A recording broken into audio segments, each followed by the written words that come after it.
Buenos días, amigos y amigas de unas son de Rojas y otras son de arena. Buenos días, Ronald. Buenos días, Ender Arenas. Y buenos días tengan todos. Mira, el gobernador va galopando para resolver el problema eléctrico. Ayer expropió, además de tener a un individuo que tenía... Expropió, no, chico. Lo detuvo.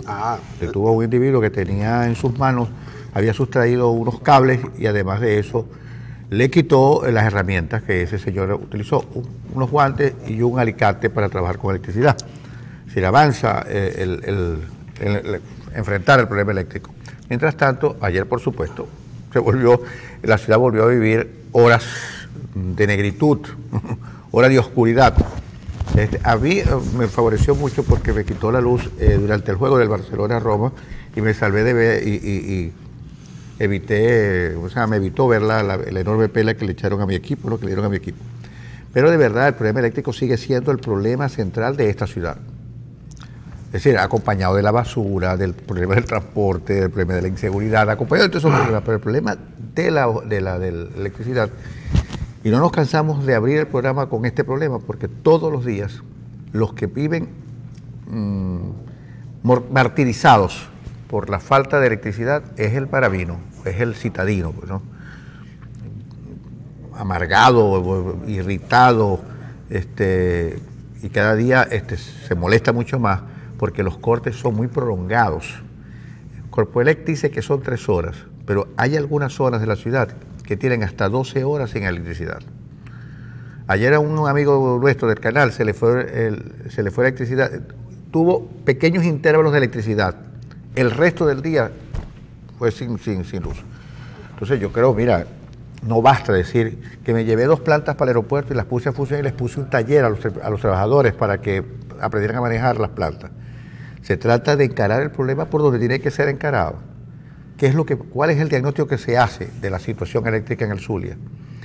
Está funcionando ¿cómo se llama? La termozulia, la otra, es decir, parece ser que no están funcionando. A mí me dijo un especialista que están comprando 2 turbinas para termozulia, pero parece que no las han instalado. Inclusive, ayer alguien decía que se habían perdido 140 kilovatios más, es decir, que de los 400 que tenían apenas estamos en 260.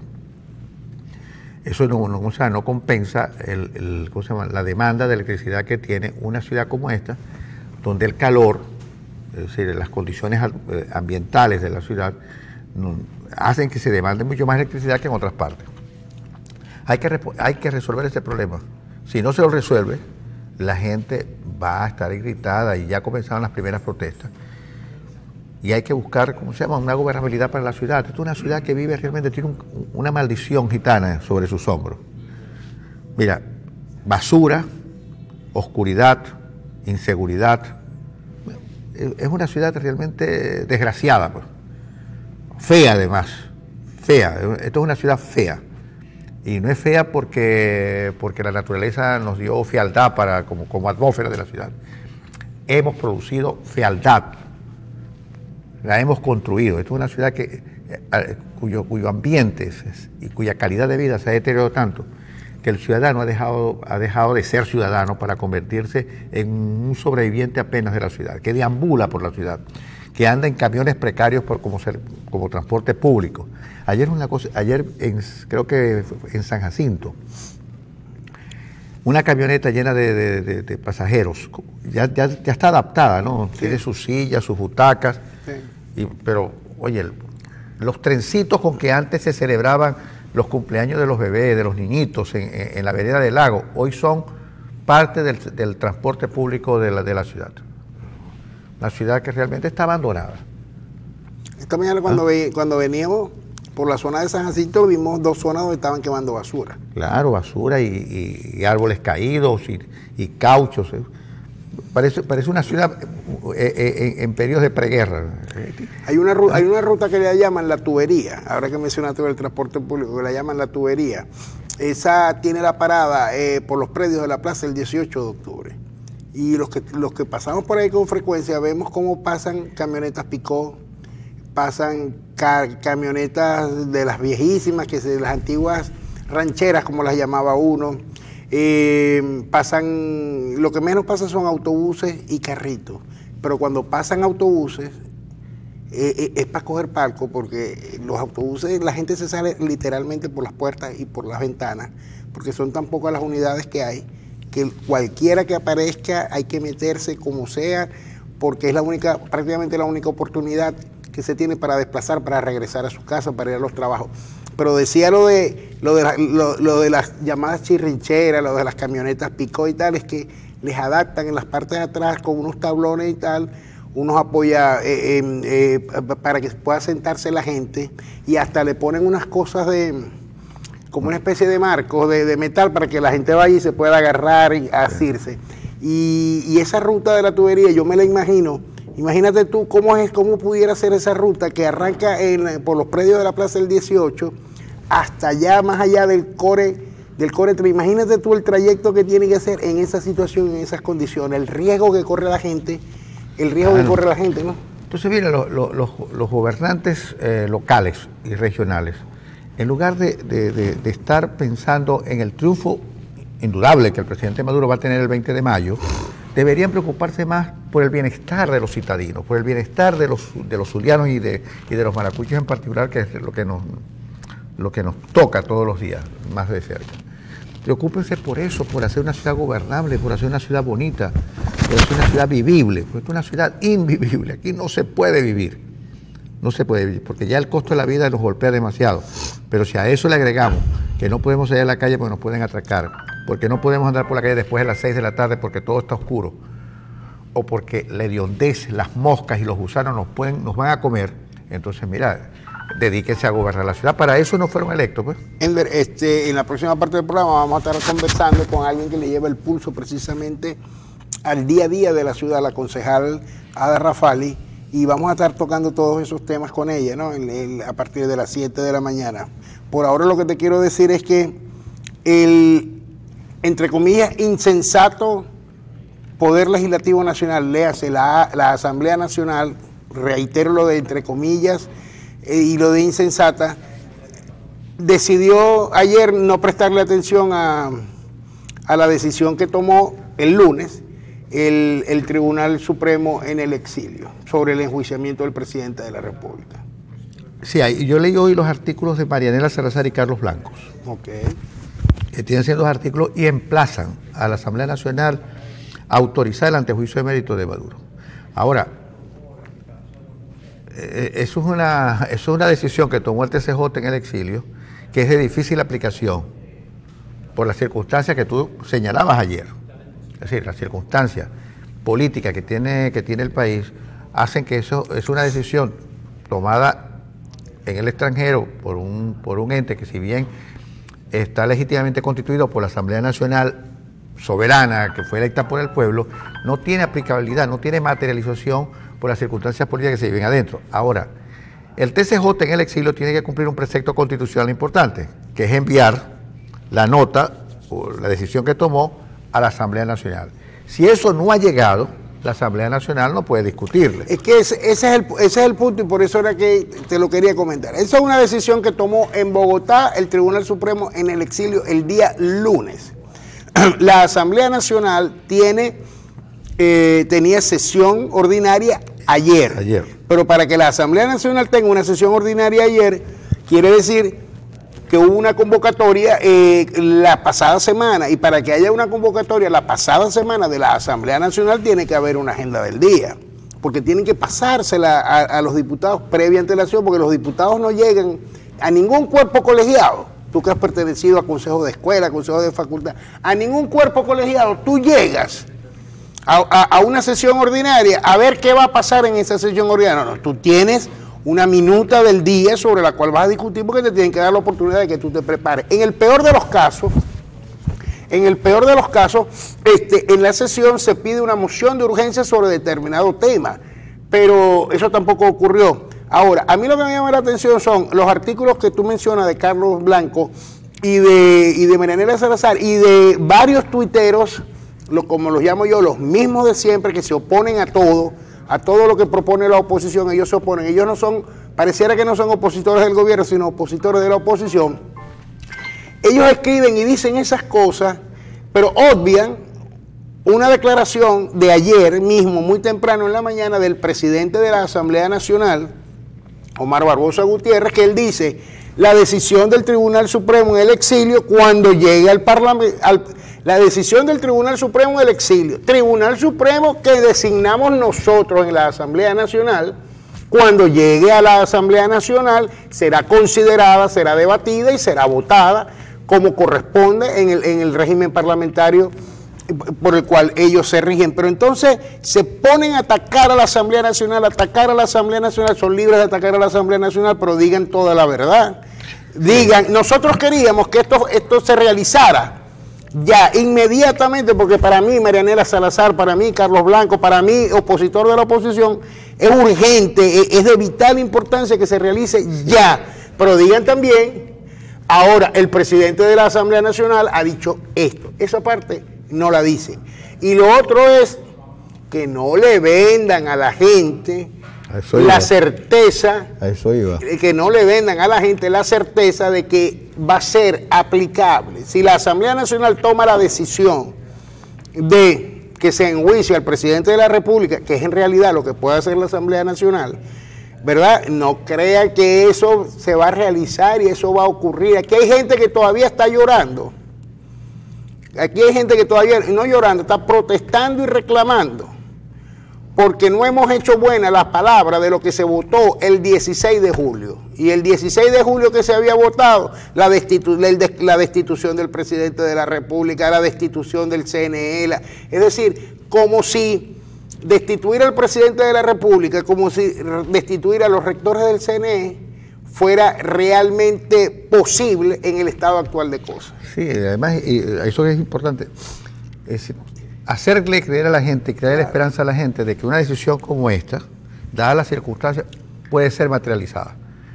Incluso la nota final de ambos artículos coinciden en decir que una vez tomada la situación, una vez tomada la decisión por la Asamblea Nacional, eso está resuelto. Sí, claro. El presidente está fuera, está enjuiciado y está fuera.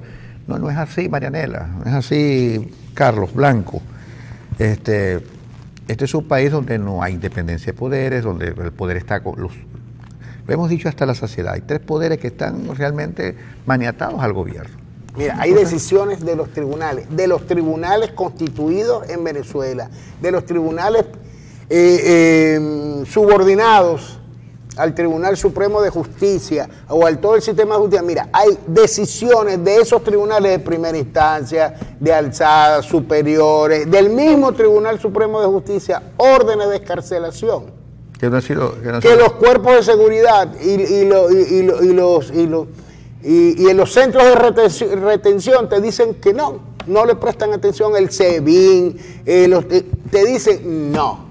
Y no los liberan. Entonces, le van a prestar atención a una decisión de la Asamblea Nacional que se han cansado de vulnerarla, de pasarle por encima, de no prestarle atención. Le van a prestar atención a una decisión del Tribunal Supremo en el exilio, que ya el mismo presidente del Tribunal Supremo ha dicho que son unos usurpadores, que más bien lo que están es perseguidos por la justicia, por ser usurpador de autoridad. Bueno, fíjate, sin ir muy lejos, la diputada Gabriela Arellano, ya le dieron, parece que tiene un auto de detención por haber apoyado la moción del Tribunal Supremo. Eso no está confirmado. No está confirmado, pero a ella le llegó el soplo, le llegó el dato. Ojo, no estoy diciendo que las cosas que se están haciendo no se deban hacer. Sí se deben hacer. Son gestos, son expedientes que se van armando y que se tienen ahí a mano para cuando se necesiten, para cuando haya Estado de Derecho, para cuando se pueda hacer realidad cualquier decisión como esa. Pero lo que me escuece a mí es que construyen un discurso para hacerle creer a la gente de que lo que no se ha hecho es porque no se ha querido, porque hay complicidad, hay colaboracionismo, hay conchupancia. Sí, hay una cosa que alguna gente parece ignorar. El único tiempo que el gobierno... Y eso es un mérito que tiene el gobierno. El único tiempo que los venezolanos hoy podemos vivir es el presente. Es decir, es como si no hubiese futuro. Inclusive es como si no hubiese pasado, porque nadie se acuerda de cuáles fueron las promesas que hizo el gobierno y que no ha cumplido. Y cuál ha sido el trayecto de estos 20 años. Hay gente que todavía sigue pensando que lo que se ha hecho es lo mejor. Son 5 millones, es un quinto de la población en Venezuela apoya a Maduro, 1/5 de la población, es decir, 5 millones de personas. Es el voto más o menos duro que tiene el chavismo. Esos 5 millones de personas, mira, allí obviamente hay enchufados, por supuesto, pero hay sectores populares que reciben la dádiva del gobierno y están realmente conectados con el gobierno. Para esa gente, lo único que exige, lo único vivible es el presente. Es la bolsa CLAP, es el carnet de la patria, es la dádiva. De hecho, la legitimidad del gobierno frente a esos 5 millones es la legitimidad por la dádiva. Pues bien, ayer se discutía en el Parlamento el problema de las enfermedades que han regresado a Venezuela. El ministro de la Salud ha dicho que en Bolívar nada más hay 170.000 casos. Yo no sé si la nota está mal, porque 170.000 casos de malaria en Bolívar. Pero eso lo dijo el ministro de Salud. Dice que en la nota de prensa dice que es el ministro es reconocido por el ministro de Salud, pero 170.000 casos es un problema de salud. ¿Cuánto es la población total del por Estado? Por eso te estoy diciendo, yo no Bolívar? sé cuánta población tiene, pero si el Estado Zulia tiene casi 2 millones o pasa los 2 millones, el Estado Zulia, que es el estado más poblado junto con el Estado Miranda, ¿cuánto puede tener el Estado Bolívar? Yo creo Bolívar? que esa nota está mal redactada pero 170.000 casos, en todo caso, 3 casos, 4 casos, 5 casos de malaria en el Estado Bolívar, debe haber preocupación ya en el gobierno por resolver ese problema. Malaria, mal de Chagas, sarampión. Mal de Chagas, en Táchira 5 muertos por mal de Chagas. En este país no se fumiga. En este país ya no se fumiga. Eso es un gran problema que tenemos. O no hay los recursos para fumigar, o este gobierno se olvidó de una cosa muy interesante, que es el mantenimiento, la fumigación. Obviamente, mire, yo propongo una cosa en la que yo creo poco, pero el pueblo sí lo cree. Hay que hacer una gran oración nacional, no para que se vayan, sino caramba, para que cambien, para que se transformen y empiecen a establecer mecanismos de corrección de lo malo que han hecho. Está bien, no se vayan, pero corríjanse, caramba, porque nos están matando a todo el país, nos están volviendo polvo cósmico el país. Entonces hay que hacer una gran oración. Los creyentes, que son muchos, más de 30 millones, deben haber unos 28 millones de creyentes en este país, hagan una gran oración en todo el país y pidiéndole a los dioses y a Dios sobre todo que el señor Maduro y sus camaradas cambien, corrigen el modelo, porque lo que nos han puesto en estas circunstancias es el modelo que se trataron de implementar. Por cierto, a propósito de lo que debatía la Asamblea Nacional ayer, del tema de la crisis de la salud en el país y de las enfermedades endémicas que se han venido presentando, la Asamblea Nacional convoca al ministro de Salud para que informe al Parlamento de la situación, de cómo que está haciendo el ministerio, y el ministro no va porque el ministro no reconoce a la Asamblea Nacional. Exactamente. Entonces, esas son realidades que están. Por cierto, la población de Bolívar según me escriben aquí, son 650.000, bueno, según el último censo. O sea, que lo que te quiero decir es que yo no voy a negar la enfermedad, el brote de malaria en el Estado de Bolívar, pero lo que sí puedo decir es que ni lo dijo el ministro, ni son 170.000 casos, afortunadamente, pero con que haya uno es suficiente. Es suficiente. Vamos a identificar a Global Televisión y cuando regresemos seguimos conversando.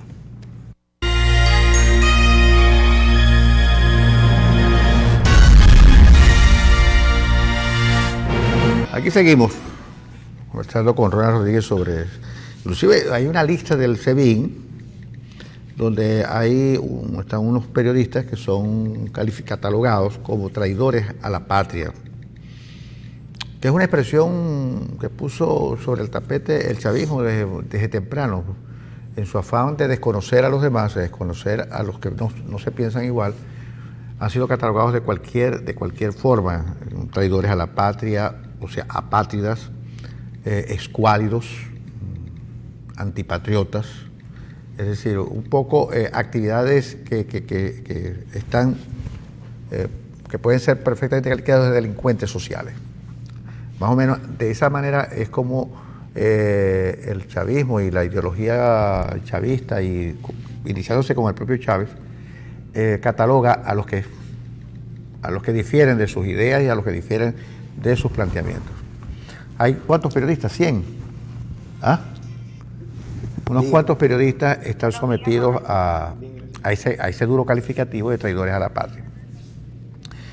Y fíjense que el gran problema de estos modelos es que en su pretensión de insuflar un sentimiento nacionalista, terminan en planteamientos de este tipo.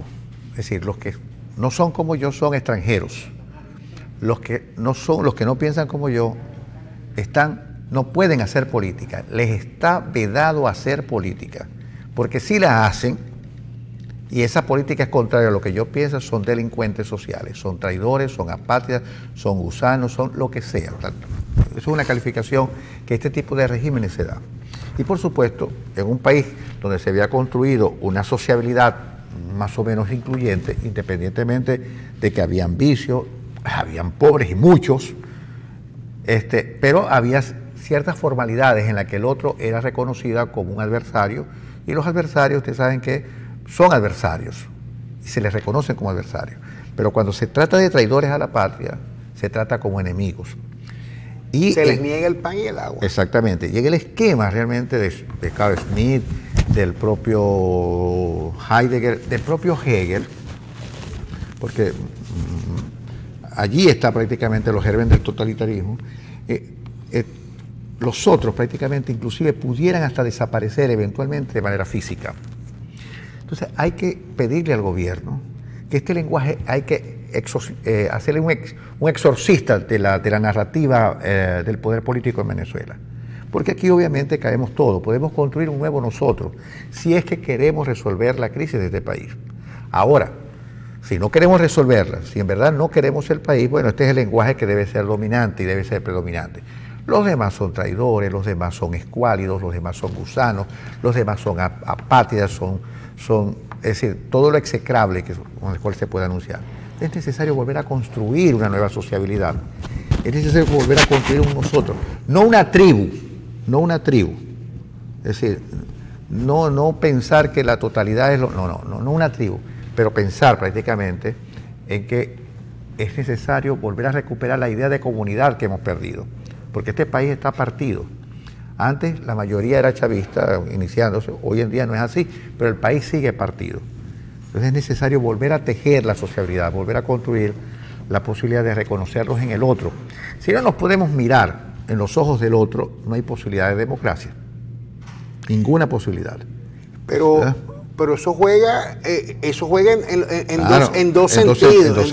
No, me estoy refiriendo en dos sentidos. No porque esto no es un quítate tú para ponerme yo. Es decir, yo no estoy en el lenguaje ni en la narrativa de Salazar, de Blanco, de Machado. No es quítate tú para ponerme yo. Se trata de algo que va y viene. El diálogo es de ida y venida. Los acuerdos son de ida y venida. De eso se trata. Volver a reconstruir la idea de comunidad que se perdió por el discurso violento, excluyente que el propio chavismo fundó en el 98. Esa narrativa tiene que ser disuelta, esa narrativa tiene que ser superada. Y el país necesita realmente que volvamos a reconstruir los pedazos que se rompieron. Maduro no es capaz, de verdad, porque Maduro no tiene ni el encanto, ni tiene la capacidad de volver a prometer un nuevo encanto a la sociedad. Esto es una sociedad desencantada. Esto es una sociedad de verdad desencantada del encanto que el chavismo prometió. No, y la oferta electoral que está haciendo el presidente Maduro para reelegirse y todos quienes la acompañan es más de lo mismo o peor de lo mismo.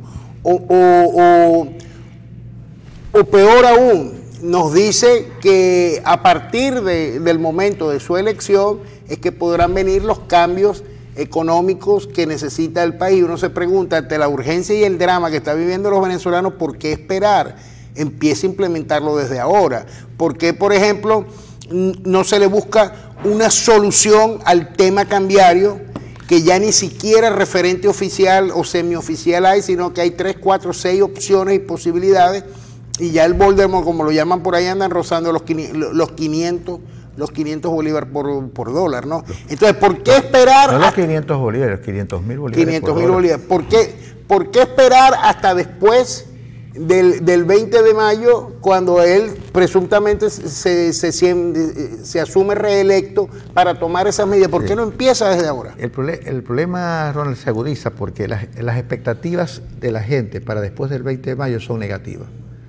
Y la gente piensa que todo va a ser peor, que todo va a ir peor. Fíjate, el famoso Petro quedó prácticamente en la nada. En la nada, porque la pretensión del gobierno era que con el Petro se le iba a torcer el brazo definitivamente al dólar paralelo. Y resulta, mira, que le ha salido duro de roer al dólar paralelo porque ya está en los 500.000 bolívares. Una vez que pasó el pago de los impuestos, qué sé yo, el dólar volvió a... No, el pago de los impuestos no ha pasado porque más bien extendieron, lo prorrogaron para mayo, para junio. Una decisión que todavía uno no termina de entender por qué estaban buscando o qué estaba pasando con la recaudación de los tributos que extendieron la posibilidad de hacerlo. Exacto. Yo les voy a recomendar un trabajo que aparece hoy en Con Zapata, es de Orlando Zamora. Se llama Las cifras y el cronograma que explican la destrucción chavista.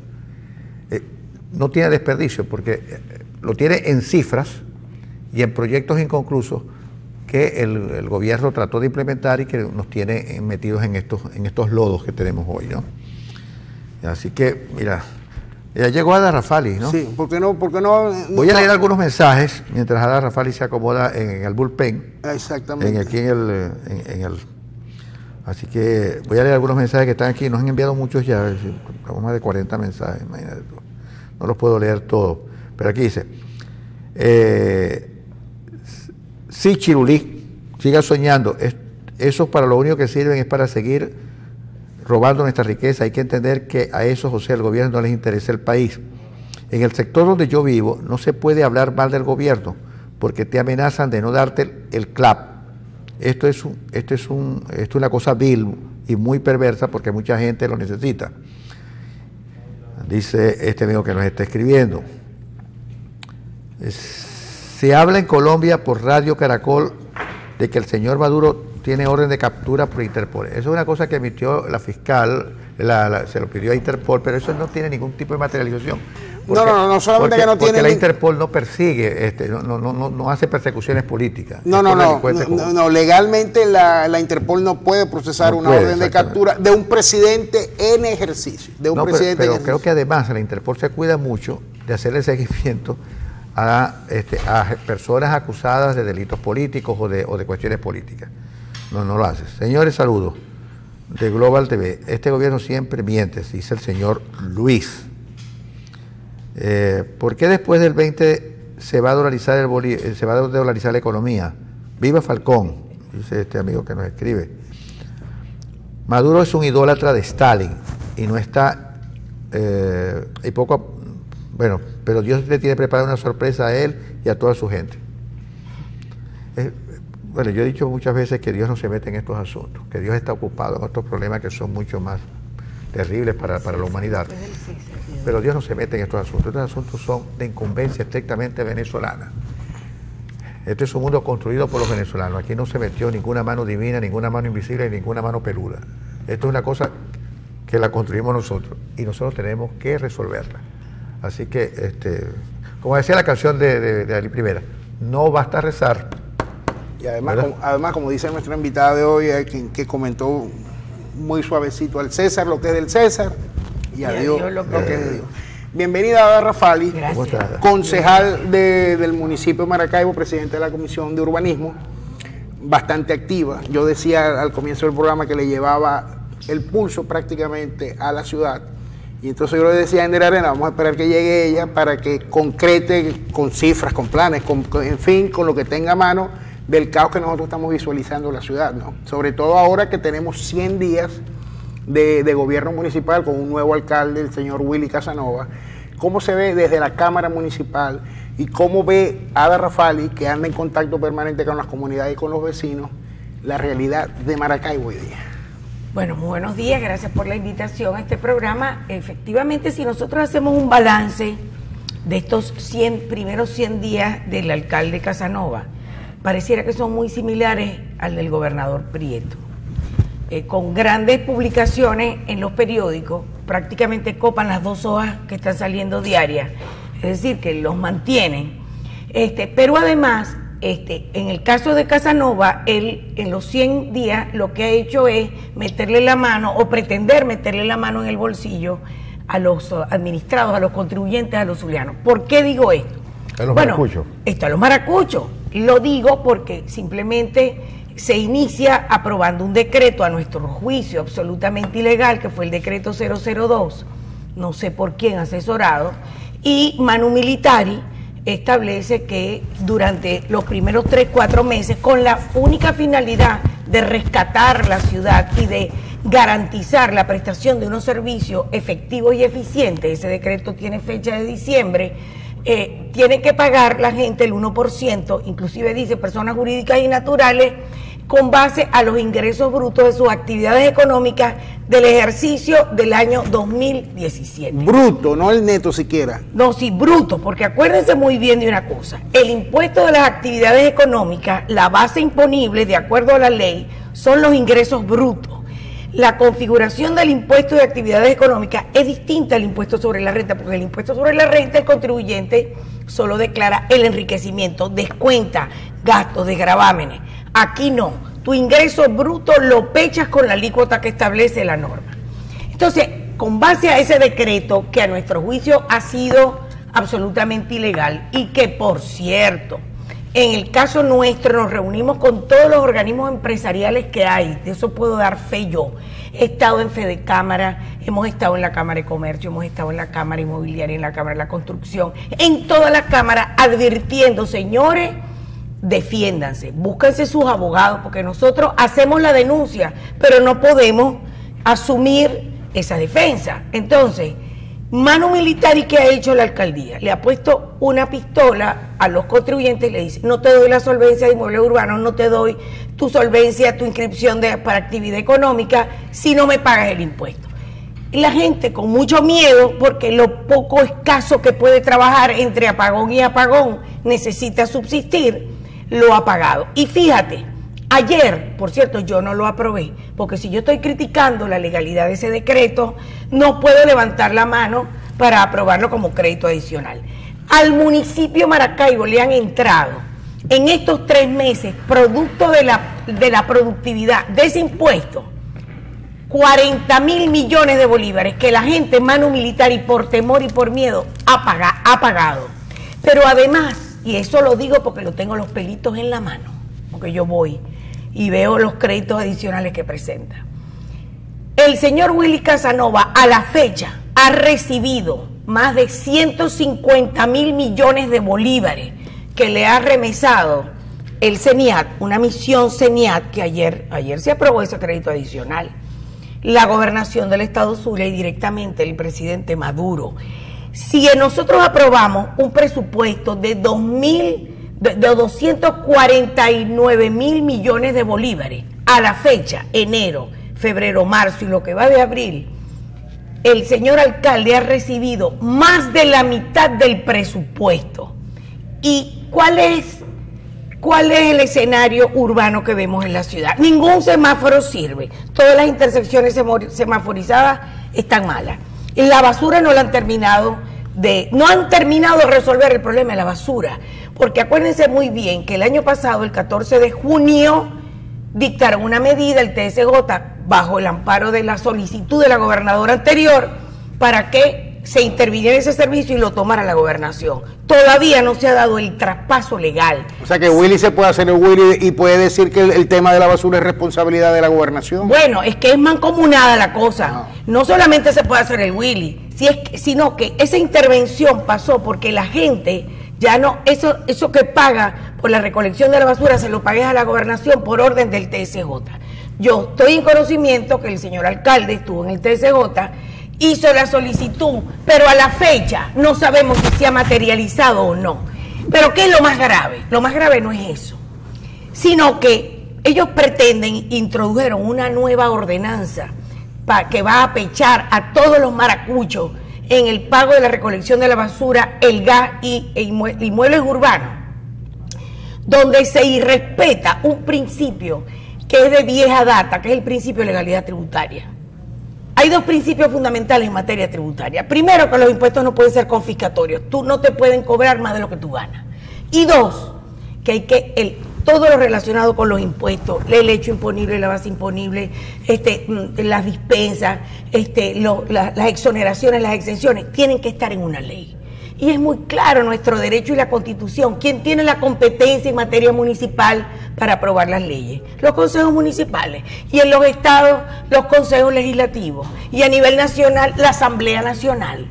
Entonces, ¿qué pasa? Ellos pretenden con su proyecto de ordenanza, y así los han presentado en el resto de las ordenanzas donde quieren aumentar todos los impuestos. Señores, abran los ojos, les quieren aumentar todos los impuestos, pero lo quieren hacer por la vía legal, pero para buscar una delegación. Es decir, el proyecto de ordenanza prevé que pretende que nosotros, los concejales, que estamos representando a los ciudadanos venezolanos, a los ciudadanos maravinos, deleguemos en el alcalde para que él por decreto fije los impuestos. Es una ley habilitante. Una habilitante tributaria. Entonces, yo me pregunto...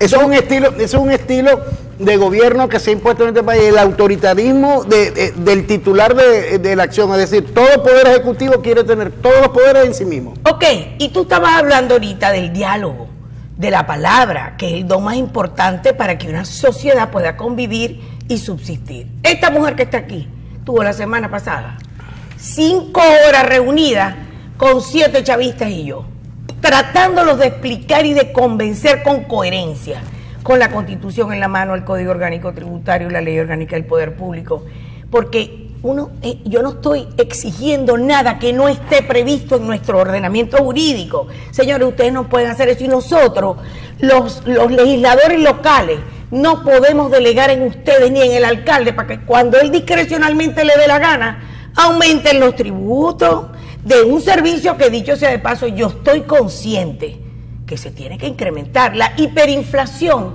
se comió todas las alícuotas de los impuestos. Sí, pero yo no te puedo dar a ti un cheque en blanco para que tú lo aumentes cuando tú quieras. Entonces ellos alegan, no, es que hay hiperinflación. Y yo le digo, ¿y quiénes son los causantes de la hiperinflación? Yo fui a dar un curso y preparé mis láminas el sábado y las preparé con base a un dólar innombrable de 300,000. Y el lunes, cuando lo fui a dar en el auditorio, que había más de 60 personas, me dijo, está equivocada, doctora, ya el dólar está en 500 bolívares. Entonces, en un país donde hay una hiperinflación descontrolada, los señores dicen, no, eso es culpa de la guerra económica. La guerra económica es la que nos ha llevado a tomar estas decisiones, y el municipio no puede funcionar así, y tienen que darle la discrecionalidad al alcalde para que él le fije a la gente cuando él quiera los impuestos. No lo podemos aceptar. Concejal, ahora, ¿quién va? Y el resto, porque ¿ustedes son mayoría o minoría? Nosotros somos mayoría, y ya le hicimos ver en varias reuniones que hemos tenido. Mientras ese sea el proyecto de ordenanza, mientras nosotros estemos allí, y aquí me está acompañando toda la fracción de la oposición, no vamos a levantar la mano para aprobar eso. Si usted lo quiere hacer, hágalo por decreto, y que los interesados demanden la nulidad. Lo que pasa es que lo hacen por decreto, mano militar y con violencia. Ese es el problema. Ahora, yo quiero matizar sobre lo que has dicho varias cosas. Primero, me hablas de que ayer se aprobó un crédito adicional de 40 millardos de bolívares. Sí, 40.000 millones de bolívares. Producto de la recaudación del impuesto único. ¿Cuál es el destino de esos 40 millardos de bolívares? Bueno, si tú te lees, ya ese impuesto le ha generado al señor alcalde 40.000 millones de bolívares, que si tú te lees considerando el decreto, es invertirlo en el mejoramiento y embellecimiento de la ciudad y en la prestación de los servicios. Pero ¿dónde están si en la ciudad no hay semáforos, la basura continúa en las calles? Yo entiendo que han hecho un esfuerzo en la recolección de la basura, yo lo entiendo. Sí, pero tú me estás pidiendo un dinerito extra. ¿Cómo se hace para que ustedes le pidan rendición de cuentas al alcalde de semejante cantidad de dinero? Mira, hablando de rendición de cuentas, tú sabes que la ley exige que los alcaldes y los gobernadores presenten una memoria y cuenta de su gestión. La gestión del alcalde comenzó en diciembre, es verdad, fue parcial, pero él estaba en la obligación de presentar un informe de la memoria y cuenta, y no lo presentó, se le pasó el tiempo establecido en la ley. Entonces, nosotros vamos a citarlo, vamos a invitarlo al Consejo Municipal. ¿Tú crees que vaya? Yo estoy convencida de que no va a ir, porque él me da la impresión que se parece un poco a Di Martino, que todo el mundo sabía que existía, pero nadie le veía la cara. Él tiene unos adláteres que son los que piensan, hablan y dicen por él, pero a él poco se le ve la cara. Entonces, ojalá, dentro de ese principio de coordinación y colaboración interpoderes que debe existir, y que eso ha sido uno de los grandes problemas que tenemos ahorita en Venezuela. Como aquí el país está desinstitucionalizado, no hay instituciones. El gobierno no te reconoce otras instituciones que funcionan, y al no reconocértelas, no se siente en una mesa con pares contigo a discutir cosas que tienes que discutir. Entonces, mientras no haya ese respeto por las instituciones, es muy difícil que eso coincida.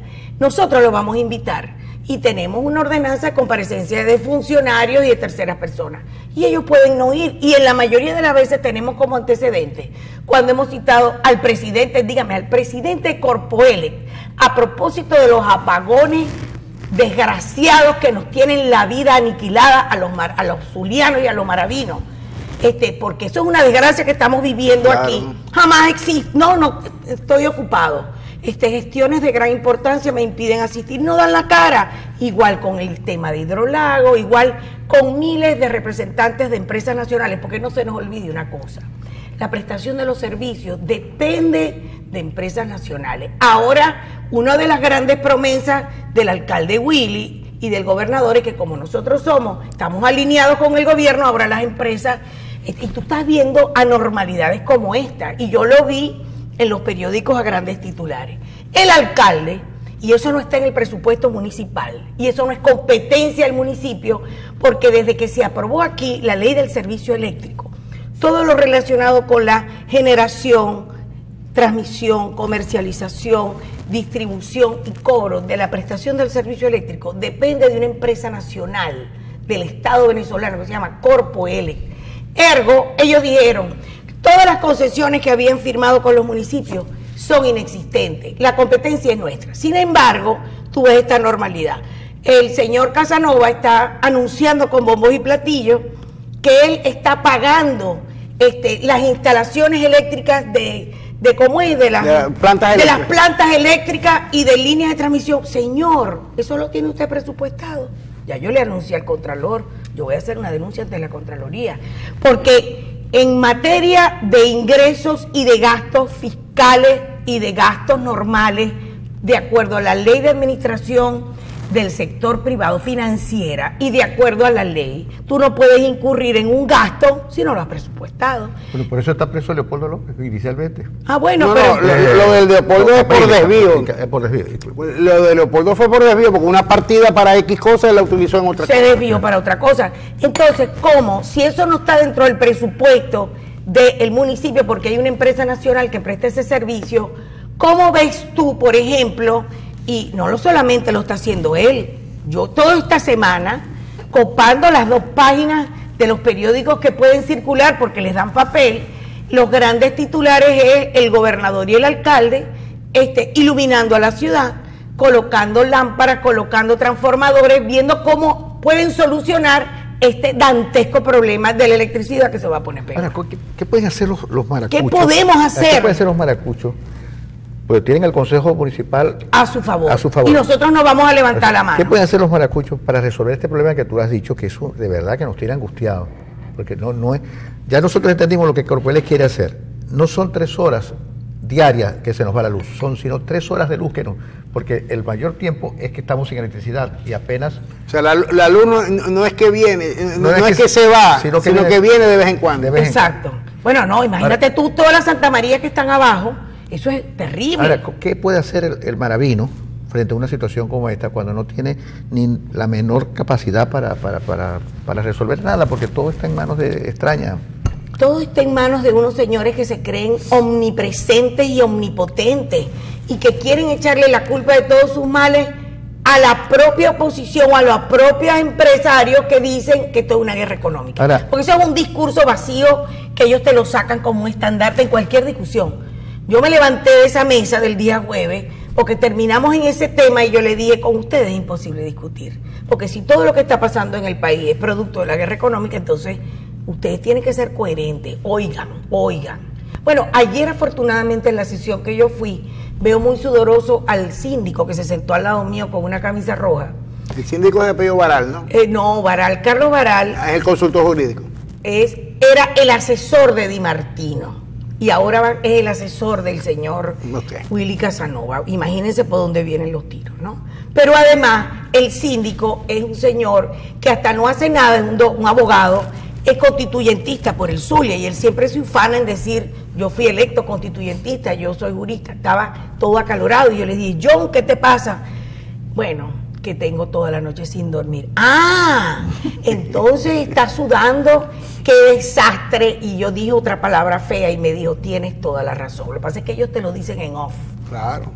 Pero tú haces el planteamiento en una discusión que es grabada y yo no niego. Hay plan urbano, hay plan de desarrollo urbano para la ciudad en esta gestión. ¿Hay algún concreto, alguna línea de acción, de desarrollo, de consolidación de algo? Mira, el plan de desarrollo urbano local de Maracaibo tuvo una vida útil que se puso y nosotros cumplimos con publicarlo, pero que lo que pasó aquí hace 15 años no es la misma realidad urbana de ahora, porque la ciudad ha crecido,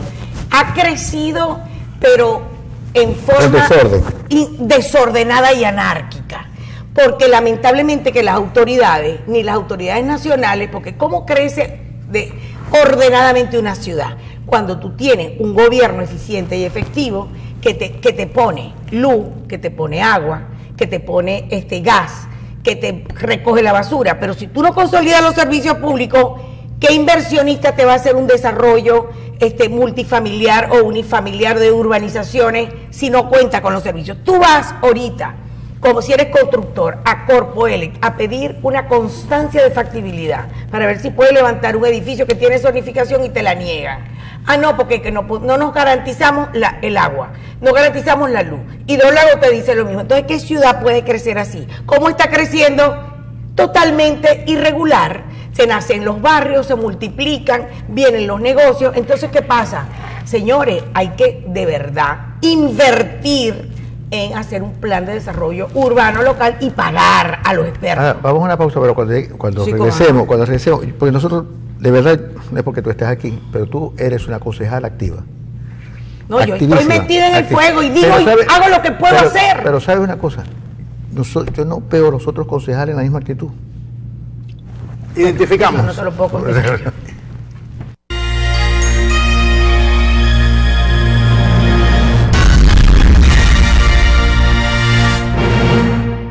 Aquí seguimos, estamos conversando con la concejala Darra Farín y yo le hacía una pregunta que ella me dijo que eso no me lo puede responder. Yo no te lo puedo responder porque hay una cosa en la vida que es muy importante, que es la conciencia de uno. Mientras nosotros estemos allí, por lo menos yo hablo, digo sin miedo porque, bueno, Papá Dios nos puso o pone a cada ser humano en donde lo tiene que poner para que haga lo que tiene que hacer. Si no lo hace, bueno, eso queda a su conciencia. Concejala, a comienzo de año, diciembre, enero, finales de año y comienzo del año y hasta febrero, había una cosa que a mí me pareció una leyenda negra, que era la siguiente. Decían que OMPU, la Oficina de Planeamiento Urbano de la Alcaldía de Maracaibo, tenía las puertas cerradas porque los nuevos funcionarios estaban enterándose de lo que estaba pasando allí y no atendían y no cumplían su responsabilidad a tiempo con todos los permisos, insolvencia y cédulas catastrales que ellos tenían que emitir, ¿no? Pero la parte de la leyenda negra era que a raíz de esa circunstancia los registros y notarías estaban aceptando los documentos sin la obligatoriedad de presentar la solvencia debida por parte de la Alcaldía de Maracaibo. ¿Qué tanto de leyenda negra tiene todo? Mira, eso no es una leyenda negra, es una realidad roja. ¿Eso qué quiere decir? Que a la fecha de hoy, que estamos a 12 de abril, 11 de abril, por cierto. Viene el 11. Viene el 11 y el 13, por cierto. Ok. Va a haber un continúa esa situación grave, digo yo se lo dije. Pero OMPU abrió sus puertas finalmente. OMPU tiene las puertas abiertas. Quien emite las cédulas catastrales, la solvencia de inmuebles urbanos es la Dirección de Catastro y el CEDEMAT. Ellos están abiertos, pero no sé qué está pasando adentro, que no han emitido más solvencia o el proceso de emisión de solvencia es tan lento que todas las operaciones, prácticamente las transacciones inmobiliarias, que de acuerdo a la resolución 019 del Ministerio de Interior y Justicia, es obligatorio presentar la solvencia del inmueble porque si no, no te lo registran. Bueno, lamentablemente eso no se está cumpliendo. ¿Y quién está perdiendo? Yo se lo dije en una reunión privada que tuve con el alcalde. Usted ha cuantificado la cantidad de dinero que ha dejado de percibir por inmuebles urbanos el municipio por ese retardo en la prestación de ese servicio. Se le está causando un daño a el dueño que quiere vender un apartamento, una casa, un local, porque además se le está poniendo un freno a la libre transmisibilidad y propiedad. Pero pareciera que eso como que no les interesa. Y por cierto, hoy lo quiero decir, mucho cuidado con pretender aplicar la tabla de valores de la construcción y de los terrenos, con base a la cual Catastro practica el avalúo fiscal. Tienen que aplicar la que está vigente, que es la del año 2016, porque el alcalde nadie lo asesoró, que él tenía que dictar una nueva el año pasado. Y como eso es un impuesto que se determina anualmente, el Código Orgánico Tributario establece que entra en vigencia el primer día del ejercicio fiscal siguiente. Es decir, que si en la tabla de valores de la construcción y de terreno la modifica hoy, entraría en vigencia el 1 de enero del 2009. Argumento del 19. Argumento que también le dimos porque también presentó para su modificación el impuesto, una modificación a la ordenanza del impuesto que más productividad le genera al municipio. Imagínense ustedes que presupuestariamente el 68% de los ingresos del municipio Maracaibo provienen de los impuestos que pagamos todos nosotros. Entonces, ese impuesto ya lo quieren modificar. Ellos presentaron una propuesta de reforma. Yo estoy de acuerdo en incrementar los impuestos, pero ojo. Se habla de un 2000%. No. Se exagera. Bueno, imagínate tú que hay, por ejemplo, rubros, te los voy a decir, en materia de hoteles, del 2% que venían pagando, ahora lo quieren incrementar al 5% bruto sobre los ingresos brutos, y ahora no lo quieren hacer trimestral, sino mensual, como si fuera un IVA, exactamente igual. Eso va a castigar severamente a la industria, al comercio, pero no solamente a la industria hotelera, las operaciones inmobiliarias al 8%, del 1.5 lo llevaron al 8%, eso es confiscatorio. Ya nosotros le dijimos a los empresarios, señores, defiéndanse, porque la estructura del impuesto no les va a permitir desgravámenes de costos. Pero además, esa acción, o sea, esa evaluación de esos 100 días, pareciera que se ha vuelto puro circo, porque no hay pan, no dan pan, porque los grandes anuncios que han hecho tienen que ver con la feria, tienen que ver con que viene la orquídea. Mira, se parece. ¿Sabes cuánto cuesta? El alcalde se parece al Cherry de Nottingham. Porque le saca el dinero a los contribuyentes. Le saca el dinero a los contribuyentes. Hay un rumor en la ciudad, y te lo voy a proponer, tal como uno lo escucha, pero extendido además, de que en verdad Casanova no está gobernando. Quienes gobiernan es una pareja de padre e hijo, que son los que realmente toman las decisiones en la alcaldía. Eso es verdad. Al hijo le crearon un cargo, inclusive, porque el cargo ¿De quién estamos hablando? Estamos hablando de Tony Bosa, padre, y Tony Bosa, hijo. Es decir, el del sombrerito es el hijo, y el del sombrerote es el papá.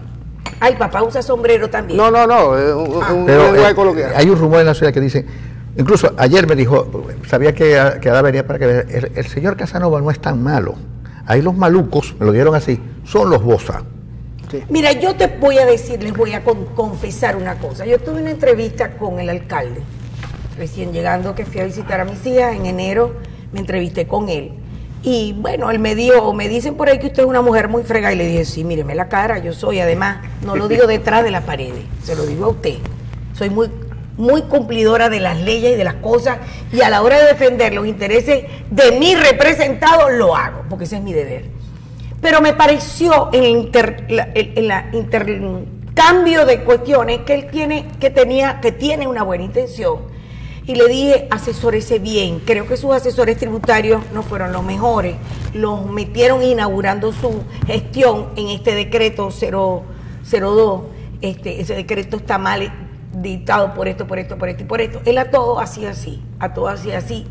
No sé si estaba dándome la razón. No sé si diría, sí, te voy a oír, pero no te voy a parar. No sé si lo diría que no me estaba entendiendo todos los argumentos que yo le di, pero me pareció un hombre que tiene una buena intención. Es lógico, y yo igual lo pensara como él, y le di la razón.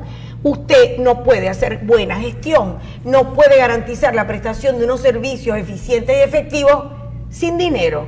Y ahí te lo voy a decir, usted tiene que implementar, y lo decía en la anterior gestión, un plan de cobranzas. ¿Tú sabes a cuánto asciende la morosidad del pago de los servicios municipales domiciliarios? A más del 90%. A la gente no paga.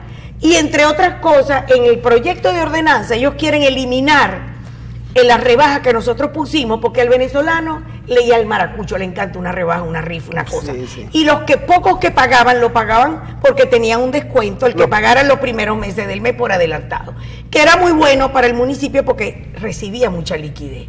Ellos quieren eliminar eso. En el proyecto de ordenanza lo eliminaron, cosa que me parece a mí gravísima.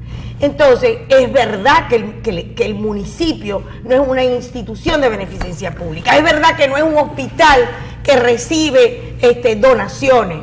En ejercicio de su potestad tributaria debe cobrar impuestos, pero tampoco le vas a sacar, a vaciar los bolsillos a una población que ya está empobrecida por el tema de lo que está viviendo. Mira, chicos, aquí aumentaron los colegios, la comida no te alcanza. A mí, yo no sé a ustedes, pero nosotros hemos dejado de comer un montón de cosas que antes no comíamos. Entonces, todo, la medicina, los médicos. Entonces, ¿a dónde vamos a llegar? Tenemos que decir, no nos da para pagar tanto. Como de costumbre, mucho de qué hablar y muchos temas quedan pendientes. Pero, doctora, la vereda del lago, se dice mucho que se está maltratando y se están hasta confiscando los derechos de los concesionarios, a la par de que están pasando cosas en materia de seguridad insólitas en la vereda, cuando ahí es donde tiene la sede, precisamente la sede de la Policía Municipal de Maracaibo. ¿Cómo está la vereda del lago en este momento? Bueno, mira, la vereda del lago, yo nunca estuve de acuerdo y fui una fiel defensora de que era el único parque de recreación a cielo abierto que tenía la ciudad. Con la vereda, hace 10 años atrás, se cometió la torpeza de privatizarla, de ceder algunos espacios para que unos empresarios explotaran unos negocios. No estuve de acuerdo con unos contratos de arrendamiento, que por cierto lo hizo el asesor del actual alcalde, contratos que fueron administrativos, pero todo el beneficio era para el privado y en contraposición a la alcaldía. Contratos por 30 años, con unos cánones de arrendamiento irrisorios y con un agravante de que si se les rescindía el contrato estipula que tenía el municipio que pagarle las mejoras y bienhechurías ejecutadas por ellos. Eso es una locura, porque si yo te voy a dar a ti una concesión, tú vas a invertir y te vas a aprovechar de ese lomito, porque la vereda del lago es el lomito de Maracaibo. ¿Cómo me obliga a que yo te pague, tú me tengas que pagar por las inversiones? No, esas quedan en beneficio como lo establece la ley. Entonces, eso quedó así, los contratos estaban, y ahora viene este alcalde que, por cierto, a un conocido empresario, un conocido establecimiento que hay allí de recreación, parque acuático, bueno, le solicitaron la resolución del contrato. Yo me imagino que eso caerá en una discusión de tipo legal, pero actuarán manu militari, porque esas son otras cosas. A lo mejor la otra gestión lo hacía y entonces todo el mundo le caía palos a la otra gestión porque ejecutó en buena lid. Ahora lo está haciendo y yo le voy a decir una cosa. Para que un parque funcione bien, tú tienes que invertirle, tú tienes que tener unos buenos paisajistas, tú tienes que garantizarle agua y le tienes que garantizar lo más importante, que es la seguridad. ¿Cómo alguien puede ir a caminar, a hacer ejercicio y va un gentío si tú no le garantizas una policía a través de unas bicicletas pendientes de que no te atrapen? Pero la policía está allí, ¿no? Sí, pero el establecimiento de la policía no debía estar allí y está, porque esa fue otra de las cosas, porque puede estar el establecimiento, pero la policía no está alrededor del parque, resguardando a esas personas que van sin cartera y sin nada, bueno, probablemente con con su reloj y lo despojan. Los desvalijamientos que han ocurrido, que yo he conocido, En los carros. el de mi hermana que es habitué de la vereda del lago, ocurrió en el estacionamiento que ella consideraba más seguro, el que estaba enfrente de la policía municipal de Maracay. El parque acuático ese que ahora quieren quitarle la concesión manos militares, como dice la doctora, los desvalijamientos, los robos que han sufrido, y es un parque que está enfrente de la sede de la policía municipal. ¿Qué puedes esperar de los que están al lado contrario o hacia el lado? Yo te voy a decir una cosa. Yo tenía la costumbre de caminar, levantarme a las 5:30, 5:15 para las 6 y irme a caminar a la vereda, tempranito. Y bueno, tú no te imaginas la sensación maravillosa de ver amanecer el día frente al lago de Maracaibo. Eso es lo máximo. Y atardecer es lo máximo. En defensa de toda esa gente que va a caminar allí, y dejé de hacerlo porque un día me pichó un caucho y no tuve a quién llamar para que me lo cambiara. Entonces llegó un guardia nacional solita y yo decía, me van a atracar cuando mi esposo sepa que yo estoy aquí sola en esto. Pasó el guardia y le dije, usted me lleva en la moto, y me fui con el tipo en la moto. Me dice, yo soy del Moján, no importa. Yo te digo, vámonos. Bueno, hasta ese día me dice mi esposo, no vas a volver allá porque eso es un riesgo. Después me contaron que están atracando en la vereda 2, en la segunda etapa, que la visual es preciosa. Entonces, señores, vamos a resguardar a esa gente que tiene ese único espacio para reencontrarse con su lago. Vamos a llenarlo de policía. Usted, señor alcalde, que me está oyendo, o las personas que manejan la alcaldía, como dicen ustedes que andan el brollo en la calle, señores, inviertan todo ese dineral. ¿Qué están haciendo con tanta plata que le hemos aprobado en créditos adicionales? ¿Dónde están? Inviértanlos en policía, inviértanlos en resguardar la vereda del lago. ¿La cuál relación de la alcaldía con los empleados que había en la otra gestión, cuál es? Están fuera, porque aquí me escribe una señora y dice, soy Marisa Artigas y trabajé como coordinador y me sacaron de la alcaldía porque soy de oposición. Bueno, eso es muy triste porque sí, un funcionario que, por cierto, hay una ley de carrera, hay una carrera de estabilidad funcionarial. Bueno, aquí, a cuenta de que yo mando, que no hay Estado de Derecho, y yo controlo Inspectoría del Trabajo y controlo tribunales. ¿Te pide ayuda? Ayúdame, por favor. Bueno, mi vida, imagínate tú. Yo creo que en lugar de ayudarte, lo que puedo es como que profundizarte tu problema, porque entonces uno es el malo de la película. Ahora, no entienden cuando uno les dice las cosas. Ahora, aprovechando el tema que te ponen de la trabajadora. Bueno, eso siempre pasa. Sí. Cuando hay un cambio de gobierno, todos los que estaban del anterior, esto no sirve, vamos a poner lo que queda en evidencia, de acuerdo a tu conversación, es que la necesidad de recursos económicos que tiene la alcaldía de Maracaibo, y el que el alcalde ha decidido suplir esos recursos atacando el bolsillo de los municipios y de los empresarios del sector, lo que confirma es que el discurso del anterior alcalde, es decir, de la alcaldesa Evelyn Trejo de Rosales, era que ella decía, no hay recursos y estamos haciendo milagros. O sea, que el discurso no era simple palabrería, sino que era verdad. No hay recursos para sostener la actividad municipal de Maracaibo. Mira, si nosotros hacemos un contraste presupuestario entre el dinero que recibía Evelyn de Rosales y el dinero que ha recibido en 2 meses y medio, 3 meses, este alcalde, de fondos especiales directos del Poder Nacional a el Poder Municipal, vía Fondo CENIAT, vía Fondo Gobernación, vía Fondo directamente de la Presidencia de la República, porque hay muy buenas relaciones con el hijo del Presidente de la República, es del cielo a la tierra. Lo que se recibía antes era solamente para pagar las obligaciones de incremento de sueldos y salarios. Entonces era un presupuesto absolutamente deficitario. Hoy en día, con todas esas remesas, acuérdense de las transferencias intergubernamentales que la ley permite que haya de entes subnacionales al ente local, eso es perfectamente legal. Y siempre uno que compruebe que los fondos están allí. Pero fíjate, la otra sí de esfuerzos desesperados, por medio mantener la ciudad. Está recibiendo el dinero, pero la ciudad no sé.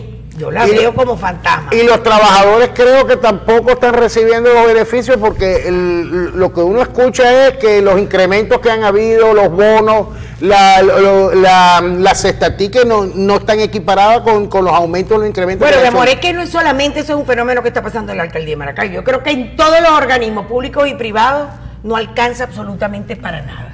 porque la hiperinflación llegó para matarnos a todos. No, pues yo lo que quería O el gobierno nacional pone cartas en el asunto de ponerle un freno a través de una política coherente, monetaria, fiscal, de control de gasto público y de liberación del control de cambio, o yo no sé qué vamos a hacer, porque ellos son los únicos responsables. Olvídense de esa guerra económica. Hay guerra, pero nosotros nos estamos automatando entre nosotros, pero por efecto colateral. Ya estamos por salir, pero Maracaibo tiene un problema, además de la oscuridad, el transporte público. ¿Qué se va a hacer con esa cosa? Por cierto, tú que fuiste muy combativa, muy combatida, porque te opusiste, porque llamaste a la sensatez para sobre el uso de los trencitos recreacionales. Ahora lo usan de transporte público. Ahora es transporte público. Y se hacen de la vista gorda en el INCUMA y cobran y todo, y no tienen, de acuerdo al Ministerio de Transporte y Comunicaciones, no hay garantía porque ninguna empresa de seguro los quiere asegurar. Entonces pasa un desastre allí de unos muertos, nadie le responde.